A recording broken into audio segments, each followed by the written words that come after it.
Hello, Brubs. We're back with The Madness of Mary Lincoln. This is Chapter 2, and we shall read from it. Please do not have volume on there. This would be great. Going to get my chat going on here so I can see it on the big screen instead of trying to read it on my phone when somebody types. And Satan had to go off because he feels like it's too cold there. All right, let's get set up here. Need a book to hold the book. Chapter 2, a most painful time of anxiety. For 5 weeks after the assassination, Mary Lincoln stayed confined to her bedroom. Let's pull my martini close. Let's take a drink too.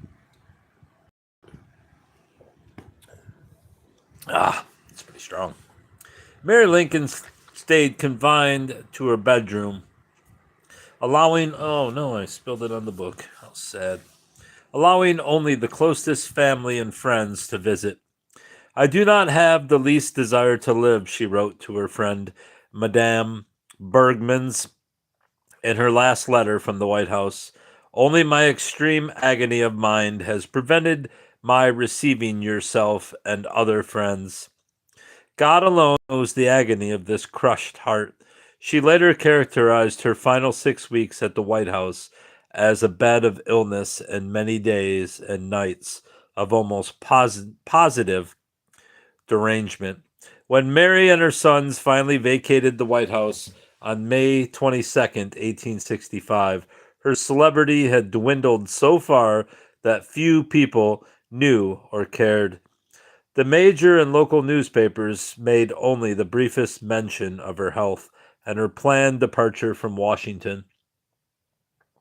Few people are known to have said goodbye to Mary, who, when she left, Benjamin French, the Commissioner of Public Buildings, who worked with Mary on refurbishing both the White House and the Soldiers' Home, wrote in his diary that he felt really very sad, although she has given me a world of trouble. I think the sudden and awful death of the president somewhat unhinged her mind, for at times she has exhibited all the symptoms of madness.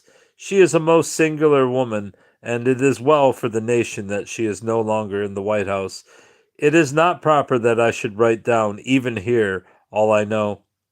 Mary's seamstress, Elizabeth Keckley, who accompanied Mary to Chicago, later wrote that, unlike the day thousands of people came to watch President Lincoln's body leave the White House, Mary's departure unfolded with scarcely a friend to tell her goodbye. The silence as Mary descended the public stairway of the White House, entered the carriage, and rode to the train depot, Keckley remembered, was almost painful. It was a long, somber, depressing 54-hour journey from Washington to Chicago. Mary sat in a daze, barely speaking. No one could get near enough to her grief to comfort her. William Crook later said, upon their arrival, no group of citizenry was waiting to welcome them. Instead, the Lincoln family quietly took rooms at the Tremont House, Chicago's largest and most popular hotel.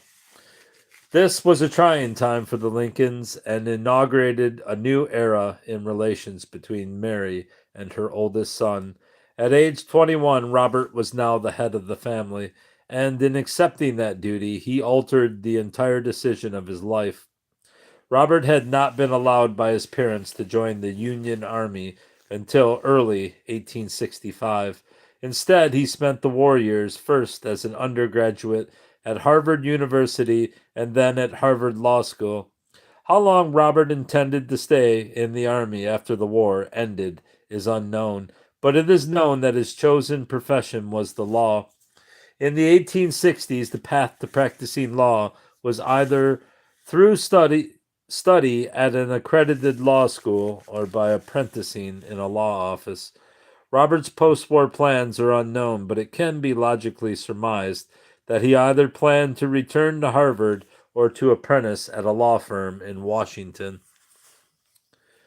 Instead, he resigned his army commission and moved with his family to Chicago, thereby eschewing Harvard and leaving behind not only the Eastern friends and life he so enjoyed, but also Mary Harlan, the girl he was courting. And all as altruistic or pathetic as Robert's sudden life change may seem today, to him, within the contemporary culture, is simply it simply was something he had to do. I mean, who would think that was pathetic?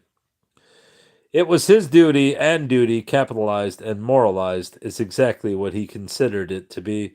Robert was, from his time at Harvard until his death, the quintessential Victorian era gentleman who believed in and felicitously followed the manly tenets of duty and honor. These Victorian sensibilities proved to be the root of Robert's motivations in his mother's insanity case and go a long way toward explaining why he took the later actions he felt necessary. The Victorian era in American history is one filled with those intangible masculine principles of duty and honor. Duty was a crucial word for manhood. Every social relationship was organized as a conjunction of roles: father, son, husband, wife, etc., and each role was governed by a set of duties owed to others. According to social historian E. Anthony Rotundo, social obligation often required a man to act against his own will. To carry out such obligations, man had to learn submission to his superiors, fate, even to duty itself. Victorian people were judged on their contribution to society and fulfillment of duty, and there was a close link between manhood and social usefulness. Hello, brovs. While Rotundo examined New Englanders, Robert was from the Midwest. Robert's formative years were, in fact, spent in New England. 1 year at Phillips Exeter Academy in New Hampshire, 1859 to 1860, and 4 years at Harvard, 1860 to 64. One observer noted the Eastern influence on Robert in early 1861, the effect of a residence within the improving influence of genteel, well dressed, and well behaved Boston is plainly noticeable in the outward appearance, the comparative elegance of which presents a striking contrast to the loose, careless, awkward rigging of his presidential father. One of the most famous stories about Robert's sense of duty, pejorative as it is, stems from the visit of the well known dwarf Charles S. Stratton, known as General Tom Thumb, to the White House in February 1863. Mary was delighted to host the diminutive circus entertainer and his new bride. Robert thought it ridiculous, refused to attend, and said to his mother, "My notions of duty, perhaps, are somewhat different from yours." In 1876, Robert allowed himself to be appointed the town supervisor of South Chicago out of a sense of duty to his community, even though he had no desire for public office. Also, as an adult, Robert donated thousands of dollars every year for philanthropy and sat on the boards of numerous charities, public utilities, and private companies. Another example of his Victorian sentiments. Hey, don't be stupid your entire life. You know I'm not reading the Bible, you piece of shit.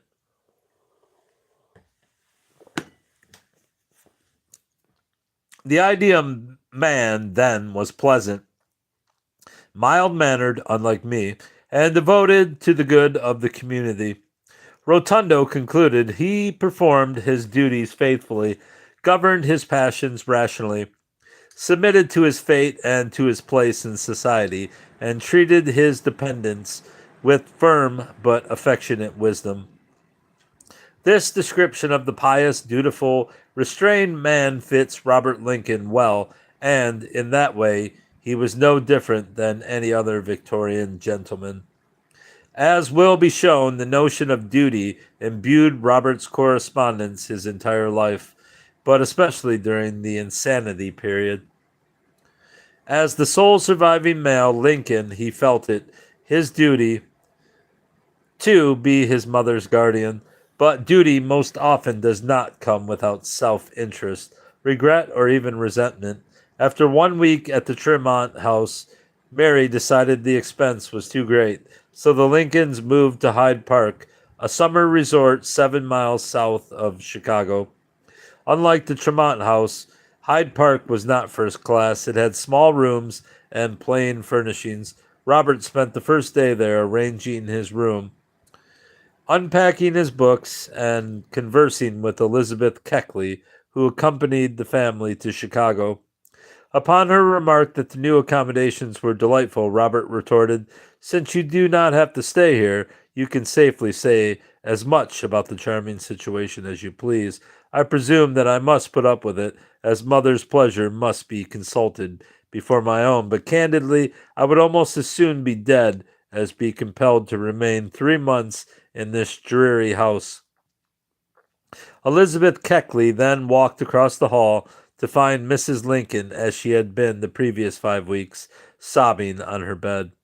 Robert felt it keenly when his father died, and the burden was then placed on him to care for his mother and younger brother, Tad. But in accordance with the rules of Gilded Age masculinity, he kept his emotional pain to himself. Poor Robert. His has borne his sorrows manfully, yet with a broken heart, his mother wrote to a friend only 3 months after the assassination.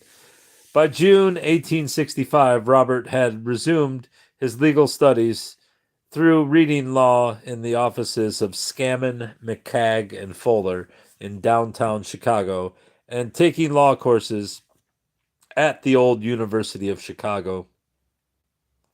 Robert felt it his duty to be diligent in learning law and therefore quickly be able to provide for himself and his family. When he declined a trip with his friend Edgar Wells to Havana in late 1865, Mary almost marveled that Robert refused such an offer. In consideration of our recent afflictions pressing so heavily upon us, Robert thinks it best for the present to be quiet and attend to his studies. Upon Edgar's return, Mary reiterated, "It is quite a trial to me when I reflect on the pleasure such a trip would have afforded my poor sad boy, Robert." He was conscientious in what he considered his duty to remain at home for the present.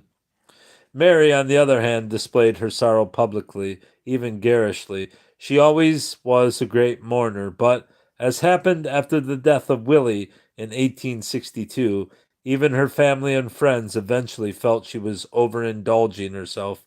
For months after the assassination, Mary saw no visitors. She could not stand the sight of old friends. It would bring back too many memories, and she felt new acquaintances could never understand her grief. She kept her youngest son, Tad, with her at all times. She wore black clothing every day for the rest of her life, even to Robert's 1868 wedding. Her despair, self pity, and religious doubt stayed with her until her death. Mary told her sister in law that her life during the weeks and months after the assassination was a perfect blank, and time seemed blotted out. "I must have been living all those weeks in a state of unconsciousness, for I remember nothing, and the awakening is terrible." Besides sorrow, Mary's post assassination days were consumed with her great mania for money, her indefatigable need to spend it, and her paranoid belief that she had none. The simple truth, which I cannot tell anyone not personally interested, is that my mother is one is on one subject not mentally responsible, Robert wrote in 1867. Yet Mary's money mania to possess it and to spend it on material goods, began long before the assassination. Lincoln neighbor James Gorley told of how Mary added the second floor onto the Lincoln home in Springfield while her husband was away and without his consent, causing him to scold her for running him into debt. Elizabeth Keckley called Mary penny wise and pound foolish. Mary's sister, Elizabeth Edwards, who was intimately involved in the 1875 Insanity episode told Robert that Mary had a habit of reckless spending, stating it has always been a prominent trait in her character to accumulate a large amount of clothing. Artist Francis B. Carpenter, who lived in the White House for 6 months while he painted a portrait of the first reading of the Emancipation Proclamation, said Mary was extravagantly fond of dress and had more gowns than opportunities to wear them. In fact, Mary left the White House with 55 boxes of possessions, mostly old clothes, a quirk Robert did not understand and said he did not want to understand. I wish to heaven the car would take fire in which you place these boxes for transportation to Chicago and burn all of your old plunder up, he said impetuously as she packed. Once Mary arrived in Washington in 1861, she had money and spent it. The White House was so shabby and run down that she was granted a $20,000 congressional appropriation to refurbish it.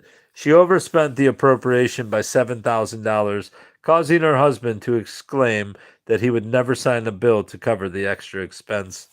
It would stink in the nostrils of the American people to have it said that the President of the United States had approved a bill overrunning an appropriation of $20,000 for flub dubs for this damned old house when the soldiers cannot have blankets, Lincoln reportedly said. Historian Ruth Painter Randall deftly examined the pressure Mary was under to prove her words as the First Lady of America through her social and domestic intercourse and achievements, noting that as her strain and feeling of insecurity in the White House increased, Mary demanded more and more material things.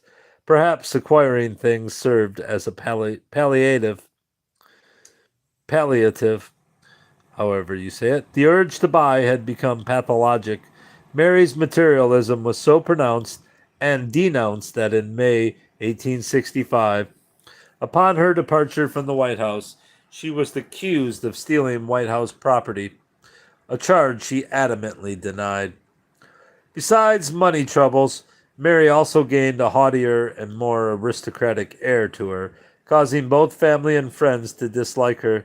Horatio Nelson Taft, an examiner for the U.S. Patent Office and father of Willie and Ted's closest playmates, twice wrote in his diary about the frequency with which one saw Mary Lincoln seated in her carriage outside a merchant's store while the clerk brought goods out for her inspection.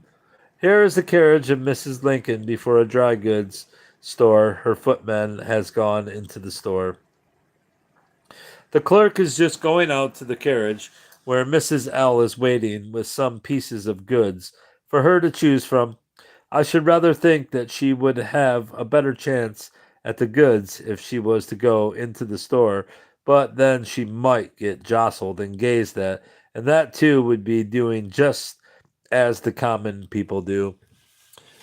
Mary even managed to alienate her closest and oldest friend, Mercy Levering Conkling, who wrote to her son in 1863, I have just written a letter to Mrs. Lincoln. Only think of me writing to Her Royal Highness. Mary's sister, Anne Todd Smith, likened her sister's attitude to Queen Victoria's court. Commissioner of Public Buildings Benjamin French called Mary Lincoln the Queen, the American Queen and the Republican Queen, who plagues me half to death with wants with which it is impossible to comply. And he once wrote to his brother, the President is the very soul of honesty, honor, and openness of heart. Mrs. Lincoln is Mrs. Lincoln and nobody else, and like no other human being I ever saw, she is not easy to get along with.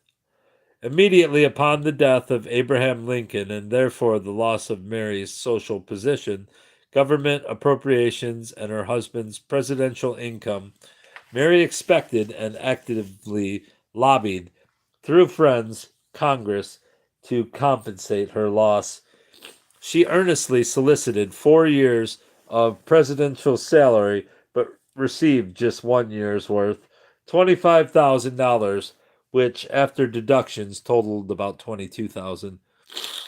Congress granted even that grudgingly after the press disclosed that President Lincoln's estate was estimated to total 75,000. Public subscriptions for the relief of Mary and the boys also fell flat due to popular notions of her supposed wealth, as well as the supposed thievery scandal of her last days in the White House. The Lincoln estate, however, was not only split into thirds between Mary and the boys, but also was composed mostly of property and bonds, of which only the interest was paid to the beneficiaries. Mary and Robert each received about $1,500 per year, and Tad, as a minor, received only enough to pay for his expenses. With high prices and high inflation, this meager income forced the Lincolns to live in simple style in hotels and boarding houses, a predicament Mary Lincoln freely and frequently lamented in her letters. Mary was not only humiliated by having to board, but also angry that roving generals have elegant mansions showered upon them, and the American people leave the family of the martyred president to struggle as best they can. Mary still owned the Lincoln's house at the corner of 8th and Jackson Streets in Springfield, Illinois, but refused to live there because of the painful memories it would bring back and the mental aggravation it would cause. Mary did actually use most of her $22,000 to rather impulsively purchase a home at 375 West Washington Street in Chicago, although she was forced to vacate and rent it out after only 1 year once she realized the cost of maintaining a home was too much for her income. Mary also was plagued by debts, and she had contracted without her husband's knowledge while in the White House. Once Lincoln's estate estimate was published, creditors came calling. It is unknown exactly how much Mary owed for purchases of clothing and jewelry, but estimates range from 10,000 to 70,000. Supposedly, just one of Mary's debts was $27,000 owed to A.T. Stewart's fabulous, oh, oh man, marble dry goods palace in New York City. Mary at first tried to hide these debts from U.S. Supreme Court Associate Justice David Davis, the estate executor, and from her son Robert, but they soon discovered the truth. All this is very mysterious to me, Robert wrote. In fact, Robert's congressional informant told him that the knowledge of Mary's debt had a deleterious influence on the House committee that decided the amount to give her. Yet, to her credit, Mary liquidated the debt herself by returning many of the goods she had purchased on credit and paying off the rest. Besides the emotional pain and financial stress of life after the assassination, Mary also suffered psychological strain. In 1865, as today, the curiosity of the press was unrelenting. They watched and reported on everything connected with the Lincoln family. Anything we do is seized on, and a special way of being cared for by the American people, Mary wrote in July 1865. But a major blow occurred in November 1866 when William H. Herndon, Abraham Lincoln's former law partner, gave his now famous lecture, A. Lincoln, Miss Anne Rutledge, New Salem, Pioneering, and the poem called Immortality, or Oh, why should the spirit of mortal be proud, in which he declared that Lincoln had never loved his wife, since Anne Rutledge was his one true love. Herndon also was preparing his next lecture, in which he would declare Lincoln to be an atheist. Both of these he planned to include in his Lincoln biography.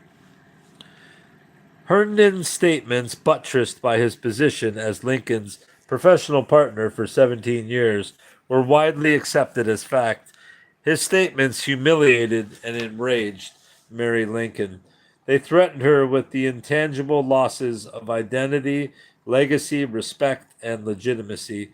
By saying Lincoln never loved her, Herndon robbed Mary not only of her legitimate connection to her husband and as martyr's wife, heir to salary and pension, and ex First Lady, but also of her last and final solace, namely that she would be loved, happy, and carefree had Lincoln lived.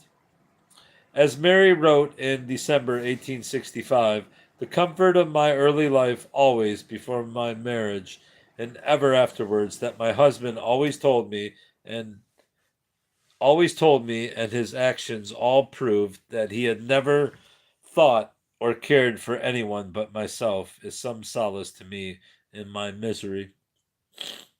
Robert, head of the family and ever protective of his mother, also was angered.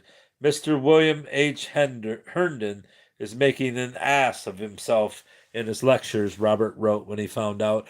I am getting seriously annoyed at his way of doing things. He wrote to Herndon twice and asked that he carefully consider the contents of his lectures and his book so as not to cause pain to the Lincoln family. Beyond this, I do not wish, nor have I any right to go. Your opinion may not agree with mine, but that is not my affair. When Robert discovered that Herndon intended to examine Mary as deeply as Abraham in his biography of the war president, Robert wrote Herndon again, this time with a bit more fervor. I infer from your letter, but I hope it is not so, that it is your purpose to make some considerable mention of my mother in your work. I say I hope it is not so, because in the first place, it would not be pleasant for her or for any woman to be made public property of in that way. With a man, it is very different, for he lives out in the world and is used to being talked of.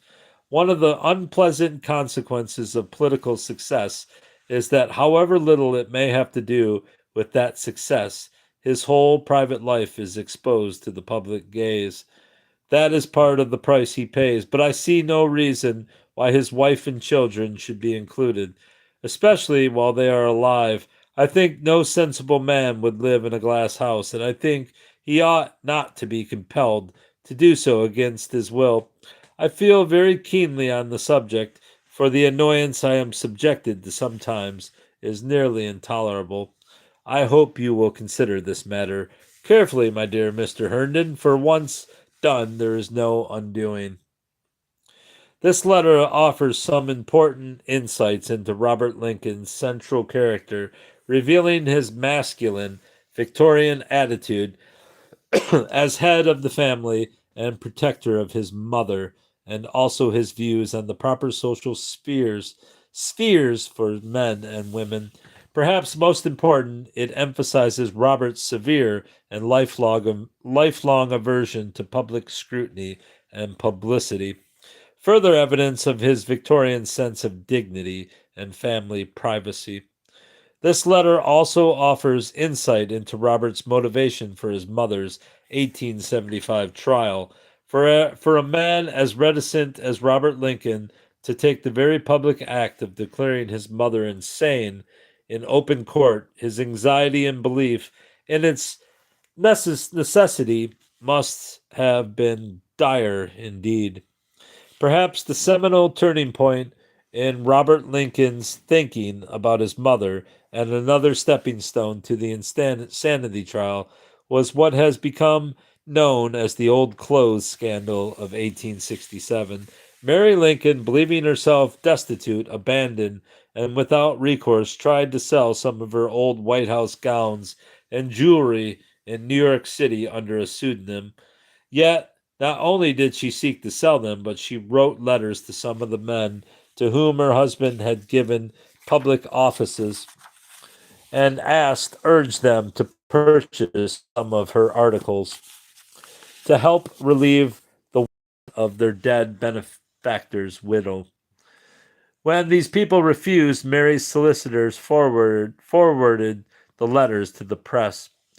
Mary Lincoln's true identity was eventually found out. Hardly anything was sold, but she But the sale and bribe attempts became a sort of carnival sideshow and were thoroughly derided in the newspapers as an embarrassment to the memory of the great emancipator. Of course, with Robert's aversion to publicity, especially as he was attempting to build a solid legal reputation in business in Chicago at that time, this incident caused quite a row within the family. R came up last evening like a maniac and almost threatening his life, looking like death because the letters of the New York World were published in yesterday's paper.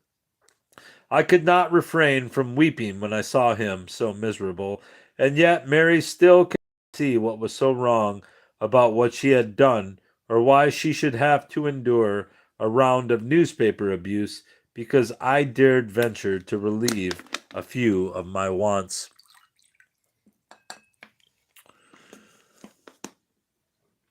Further insight into Mary's mental health can be gleaned from a letter Robert wrote to his future wife, Mary Harlan, at the time of the scandal, which laid out with valuable prescience the situation he had to endure regarding his mother. I suppose you have seen some of the papers, so there is no need of detailing what I was told they were full of. I did not read them. The simple truth, which I cannot tell anyone not personally interested, is that my mother is on one subject not mentally responsible. I have supposed this for some time from various indications and now have no doubt of it. I have taken the advice of one or two of my friends in whom I trust most, and they tell me I can do nothing. It is terribly irksome to sit still under all that has happened and say nothing, but it has to be done. The greatest misery of all is the fear of what may happen in the future. This is, of course, not to be foreseen, and is what troubles me most.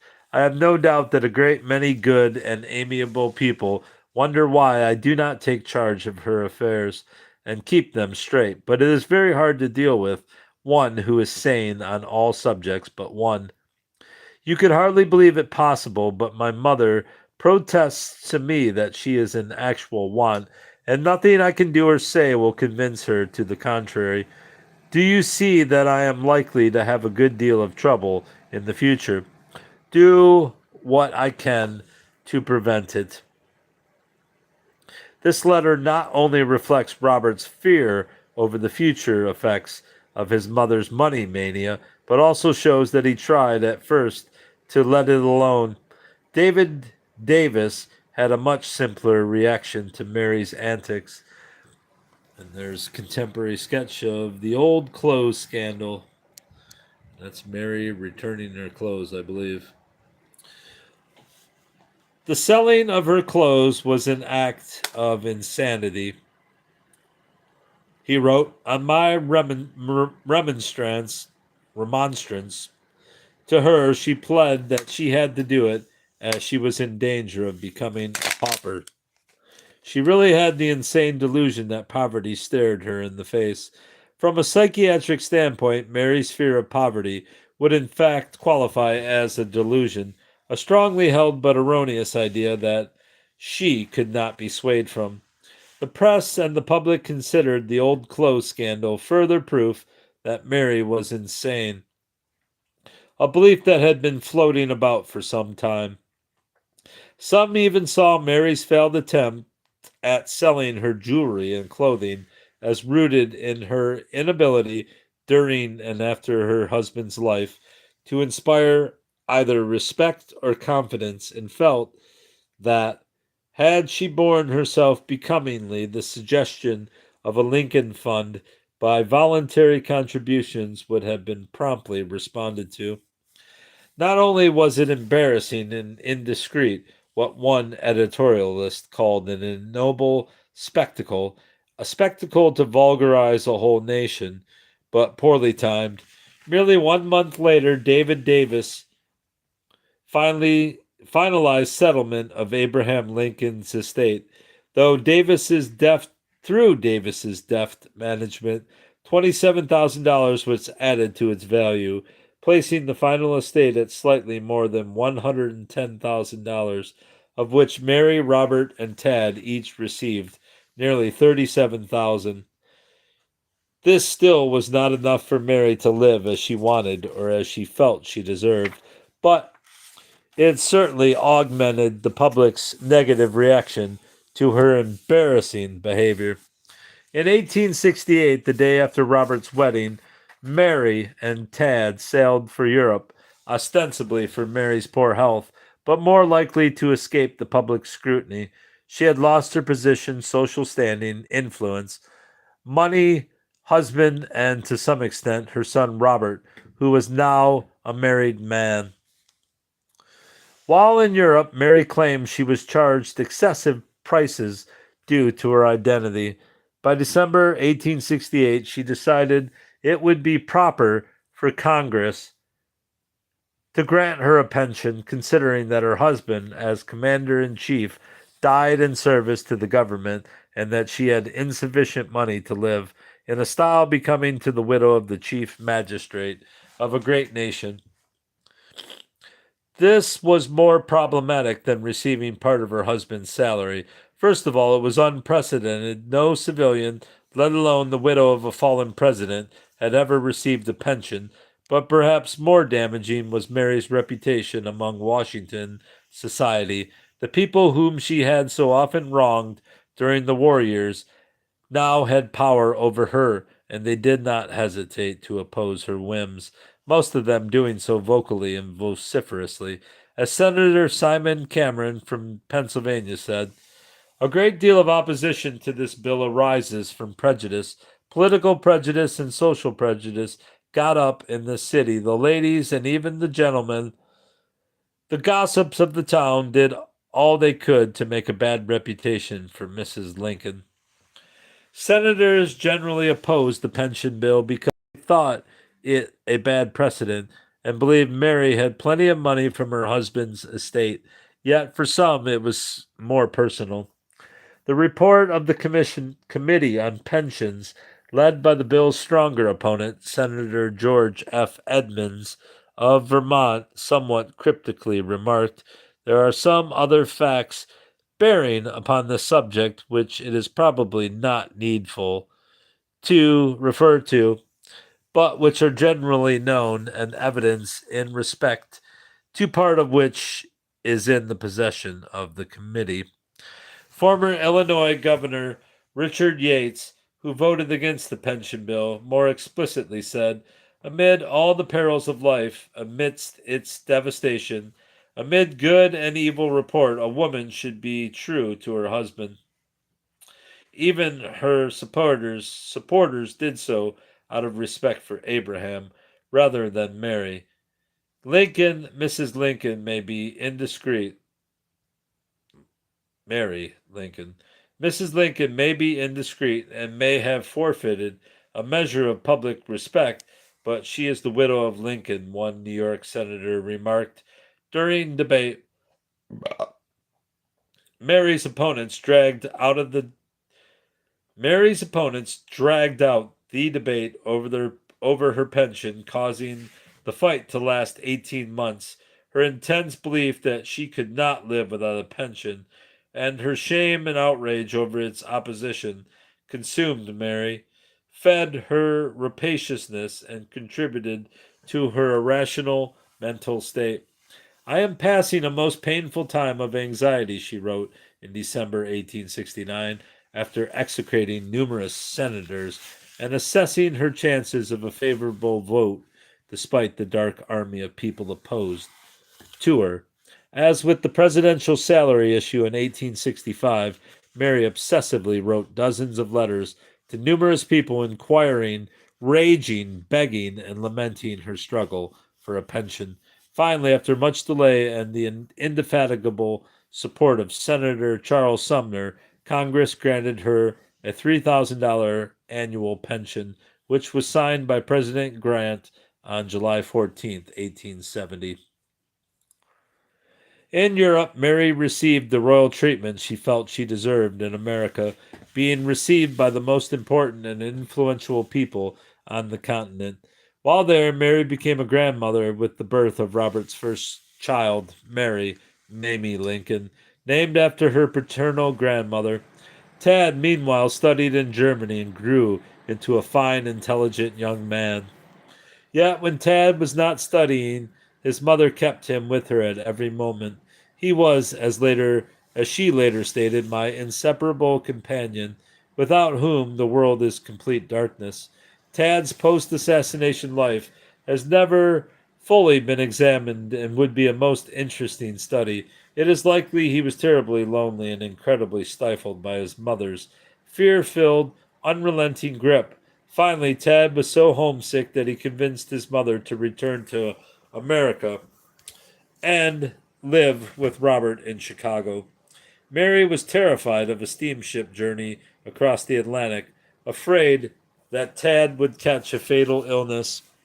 Each breath I drew would be a prayer for his safety, which only those who have been as deeply bereaved as myself could fully understand.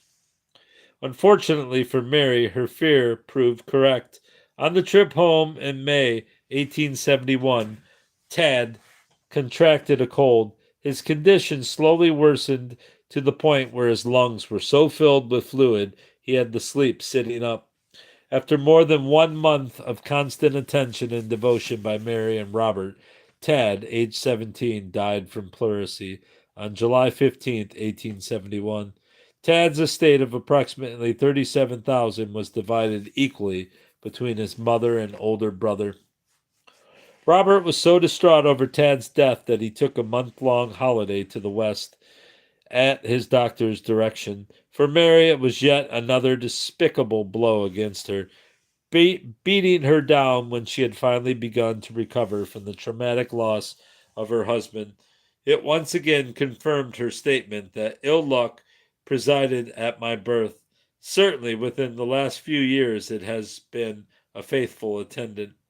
At the age of 52, Mary had now lost to untimely deaths both her parents, three brothers, and one brother in law during the Civil War, three sons, and a husband, and she had alienated nearly all her remaining family and friends. Tad had been her last devoted bastion of support. Her sole surviving son, Robert, had a wife and child of his own, as well as a law practice demanding his attention. While he was not lost to Mary, he could not give her the attention she needed and demanded. He tried to be a support for her, but in trying to do his filial duty, he nearly lost his own family. The solution left Mary feeling practically alone. Very sad. Very sad, bruv. And I'm usually against governmental pensions, but in this case, I mean, goddamn, she should have got it. All right, that's all, bruv. Let me block this son bitch first.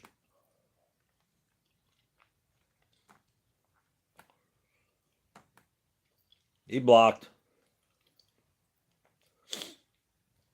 Don't you ever ask me if I'm reading the Bible again while I'm reading a book. Goodbye, bros.